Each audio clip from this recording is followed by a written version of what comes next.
So walk a bit more. After this stop, we'll walk on top there. It'll be more windy. We'll look at one specific plant. So we'll see a few plants here. There's a couple one that stand out. There's one I'll keep for up above the plateau. And then you see that kind of canyon there. That's where the trail ends up. And so I'll have one spot about one specific flower on top. Then there's a smaller trail that does a junction and ends up in the canyon. So around there, I usually do a little conclusion and let you complete the hike on your own. But what we'll do here, I will invite you guys to step out of the trail and we'll go explore the Earth's mantle. But before we do that, let's look at the trail. So if you look at the trail, you see a few shrubs on the two sides of the trail. So these ones there are alder trees, very common in Newfoundland, but usually about that height. Here, much smaller. Is it sort of like the Arctic in that they have larger root systems on smaller plants? Absolutely, and I'm standing on a juniper here. The root system of a juniper, which is horizontal, so that's the first thing. It's a high toxic environment, and then it's harsh condition in the winter. That nothing is protected, so plants will develop strategies, and often they'll grow horizontally. And the root system of this plant is probably 10 to 12 meters in diameter. So, your thing goes all around here. So your insight is right. But when you look at the trail, it seems that the trail is almost a green oasis. And when you look at the color of the rocks of the trail that you were walking on, you look more like rocks of the cross or more like rocks of the mantle. These little pebbles there. Exactly, actually. These are imported rocks, and we've been walking so far on the old road that used to connect Charles River and Woody Point. This was the road. And the width of the, sorry, you said? This was the road. This was the road up until the mid-60s when the other road was put in place. How did cars pass each other on there? Oh, it was only a little gravelly path. And if you're down in Charles River, ask local people. They have stories of long dusty ride and bumpy ride. Yeah. And it's also electricity joined, the outport of Charles River. And, everything was by boat before. And it's only the 60s. So it's a very recent history. And within this province, most of the history was, first of all, fisheries and then a bit of mining and forestry later on. But a lot of coastal communities that are just been connected in the last 60 years. So in the culture and even in the sounds when people talk, very different. The Northern Peninsula, the Southern Shore, very thick accent. South of St. John is the Irish. There was more Irish people, much different accent. Very, very rich culturally, linguistically, still now. But the width of the road was the width of the alder trees. So these plants, you could see wild strawberries in bloom, a lot of daisies, a very common plant that grow on a cross. That's where they grow on the cross. But I will be stepping 5-10 meters off that section of imported crust. We'll see much different flowers. So that's what we'll do. We'll have to be careful. You do have to walk on a few plants. But I'll let you guys go freely. We'll try to find places with different flowers and have a look at what lives there. So let's go explore the Earth's mantle.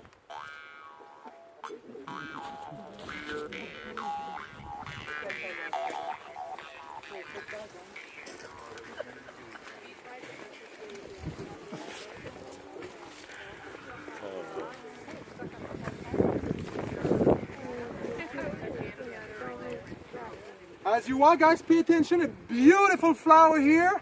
I will talk about these very special flowers at the next stop. They're so important. We call them picture plant because we take a lot of picture of them. No, because they have like the leaf in the cup shape of milk. pictures. Not cup of milk. What? There's one of the Yeah, other sundews. What are sundews? Just stepped on it.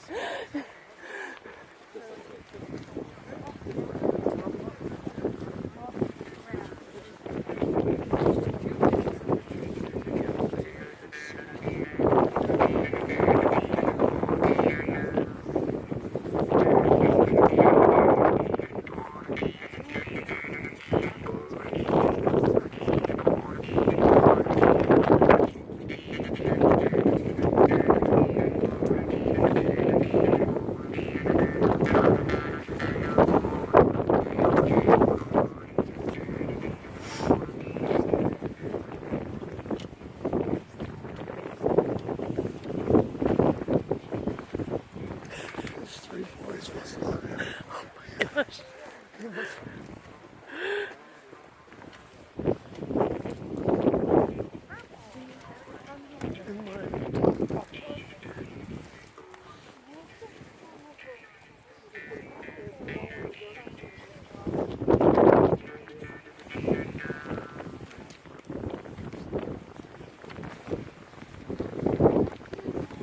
there's so much. It's hard to walk, to tell you the truth. And there's little flowers here and there.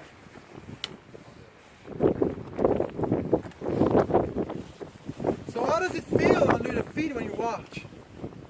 Lots of rocks which are in awkward shapes. Yeah. But when you walk on a smaller kind of pebbly rocks, kind of soft and spongy. Yeah. Exactly. So there's tons of water. Just high level of heavy metal in the rocks. So what's happening? We talked about the sorting of rocks with pattern grounds due to the thawing and freezing. And usually plants will start to settle little areas like here where you have bigger rocks. And the one thing you need to remember about the plants living here on the serpentine barrens, which is the type of ecosystem here, is that every plant that lives here has adaptations and strategies that allow them to live here in this open, harsh environment with toxic rocks. I noticed there are lots of grasses. Yeah, it's grasses and sedges, yeah. But if you're a plant and you're strong enough to live here, you have much less competition because you know there's less plants able to live here. I'll just point a couple ones. I usually classify them in three main families. One family is a type of plant that is pretty common in other places, just bonsai shape. So the little purple here, campanula or harebell, is one of them. Usually it's about that height. Even if you go in trout river in the lowlands here, smaller. That yellow flower here is indeed potentilla or Shrubby cinquefoil, which usually is a beautiful ornamental bush. But here we have a much smaller version. The little pink one you see here, the little pink one there, this is part of a family that lives in higher altitude or higher latitude, so the alpine Arctic plant. It's a sea thrift, high floral summity, so the seed will be spread out in the open landscape, basal leaf, so it catches as much light as possible. There's a couple mosses, kind of green mosses you see there. These green mosses here too. On a nice day they are gray, and we call them gray wool moss. On a wet day they absorb as much water as they can. On a dry day they shut down. Very pale gray, so they refract the light. Another alpine Arctic species, the gray wool moss there. And the last one I want to talk about is a plant that is part of a very unique family. And it's a family of plant that only lives here on the serpentine barren, and actually, you know, it needs the heavy metal here to live there. Oh yeah! Woo! Okay. It's me, and I love the heavy metal that needs it. Woo! I'm a hyper accumulator, and I do hyper accumulate all of these heavy metals. Okay, sorry for that. I tell you, it's a strange show. I never know what can happen in an intern program. So basically, the hyper accumulators, they don't need like much, but that's where they live. They need these heavy metals. The main one here is down there.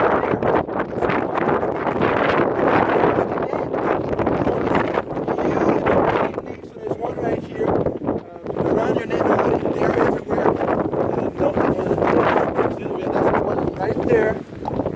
Right here, the little one there. And another one right there, the one you're looking at there. This one it's called the dry leaf sandwort. And it's mostly dry leaf. And this one is a nickel lover. And what the plant does, it doesn't waste anything with the leaf die. It keeps it on the plant.